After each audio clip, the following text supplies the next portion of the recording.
Starting the day with a continuing coverage of the U.S. midterm polls have begun closing in several states of the U.S. Now, parts of Indiana and Kentucky were the first to start wrapping up polling booths.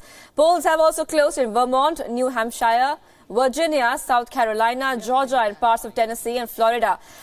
Polling is expected to be extended in certain polling stations due to technical glitches. Officials in Philadelphia and North Carolina reported scattered voting machine outages.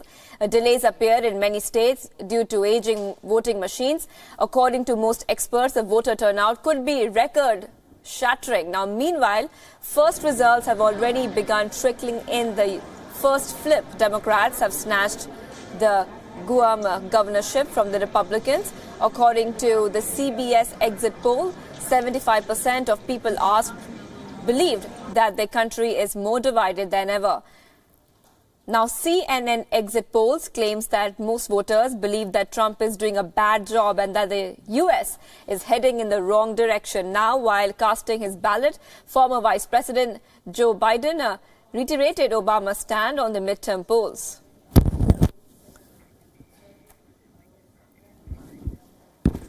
This is the single most important off-year election in my lifetime.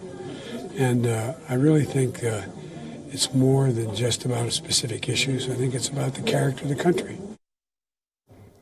And joining us live from Washington, D.C. is our Wion correspondent, Simon Marks. Simon, very good morning, but of course it's a night there. Very good evening to you, in fact, in the U.S.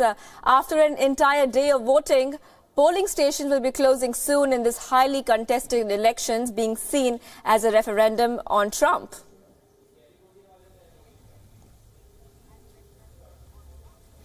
Yes, that's correct. Every hour on the hour for the next several hours, polling stations will close as the sun moves across the country and sets. They've already closed on the East Coast here in the Commonwealth of Virginia, just to the south of us here in Washington, D.C. And we're keeping a very close eye on some of the results from Virginia because they may portend what is going to be witnessed in the rest of the country. I can tell you we don't spend a lot of time as international journalists focused on the 10th congressional district of Virginia, but there has been an absolute trouncing of a Republican congresswoman there, Barbara Comstock, by her Democratic opponent, and that is going to be viewed as very good news by the Democrats. The Democrats will also, I think, be cautiously optimistic over the outcome of the exit polls. Those are the interviews that are conducted with voters as they leave polling stations all over the country. And on the one hand, the exit poll data shows that 68% of Americans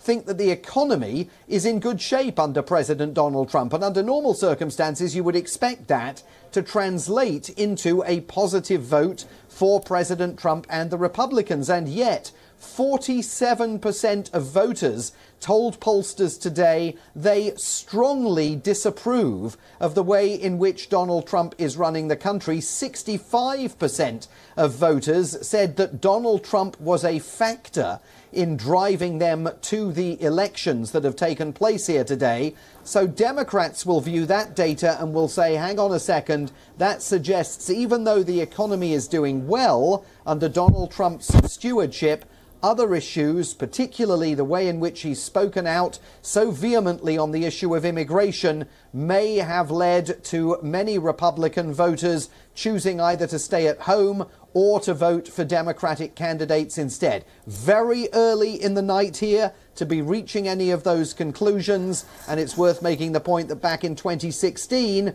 we all read the exit poll data and we all thought that it pointed to Hillary Clinton's victory in the presidential election, and of course it did not. So let's keep an eye as these real votes are being tallied all over the country here tonight.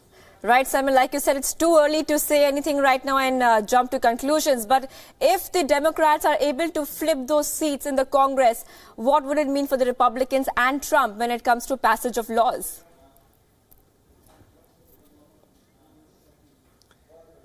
Well, big problems, because Donald Trump, of course, needs to get laws passed by Congress. The president constitutionally can only propose laws. It's Congress that disposes those laws. In other words, that votes them onto the statute book. So if the Democrats take control of one or both houses of the US Congress, that will give them an opportunity, at the very least, to delay President Trump from advancing his legislative agenda and possibly simply to block it completely. It will also provide Democrats with an opportunity potentially to begin impeachment proceedings against Donald Trump over ties between his campaign and the Russians back in 2016, or over a host of other allegations that the Democrats have brought against him. So these are going to be potentially difficult hours for President Trump. He's watching these results in the White House, in the family quarters of the White House. A statement was put out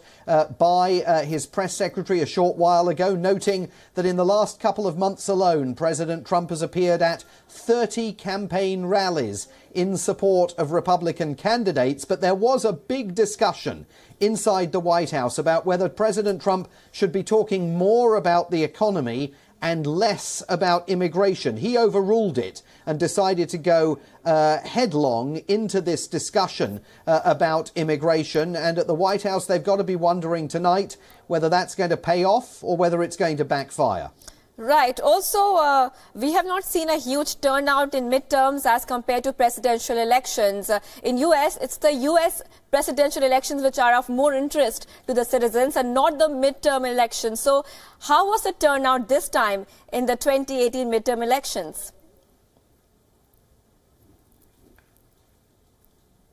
Well, it's off the charts. I mean, more than 30 million people participated in early voting even before the polls opened for people to show up in person today. And there have been long lines, long queues all over the country, with voting hours being extended in some places. I think it's worth also making the point that there have been voting irregularities in various parts of the country. Voting machines have had problems. In the state of Georgia, in one area, that was because officials forgot, they say, to bring power cables to operate the voting machines. Up in New York, officials were blaming rain-soaked hands of voters for problems with voting machines. Many observers wonder if there haven't been some serious attempts by Republicans in some areas, maybe Democrats in others, to suppress the vote. And I think that's going to become a very big factor. But there's no question this is an energized, determined electorate that wants to show out in record numbers for these midterm elections. The problem is we don't know how to interpret that fact. Does it mean that Democrats have succeeded in getting people out to register their opposition to President Trump and his policies? Or does it mean that Donald Trump has succeeded in energizing his core supporters and persuading them to show up at the polls? Right, Simon, thank you for joining us. Of course, we'll have to wait and watch to see what happens next. Will Republicans keep their majority, or will the Democrats flip those seats and gain majority in the parliament? Moving on, of course, America has voted in a critical midterm elections that could decide the political future of Donald Trump. The Democrats who sit in the opposition wants to balance the scales in the U.S. Congress. If they win, they could derail Trump's legislative agenda. If the U.S. president secures a victory, he would be emboldened and could attempt more misadventures both at home and abroad.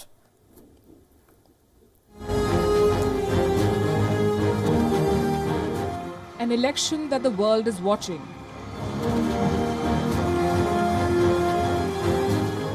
Midterm polls are a prestige battle for Donald Trump. And we will make America great again. Trump is fighting to keep control of the US Congress. Controlling the American Parliament is key to his agenda. This is one of the most important elections of our entire lives. This election will decide whether we build on the extraordinary prosperity that we've achieved, or whether we let the radical Democrats take control of Congress and take a giant wrecking ball to our economy and to the future of our nation. The Democrats are pulling out all stops to take Trump down. What's up, Detroit? If they gain control of the Congress, they could hurt Trump's agenda and begin impeachment proceedings. Don't be hoodwinked. Don't be bamboozled. Don't fall for the okie doke. Because while they are distracting you with this fear-mongering, they're robbing you blind. The Democrats consider this election as a make-or-break battle. They have campaigned hard, with some candidates even getting help from Hollywood stars. I'm here today because of the men and because of the women who were lynched, who were humiliated, who were discriminated against, who were suppressed, who were repressed and oppressed for the right for the equality at the polls. There are more than 400 electoral races in this year's midterm election, but the final result would come down to a few key battleground states.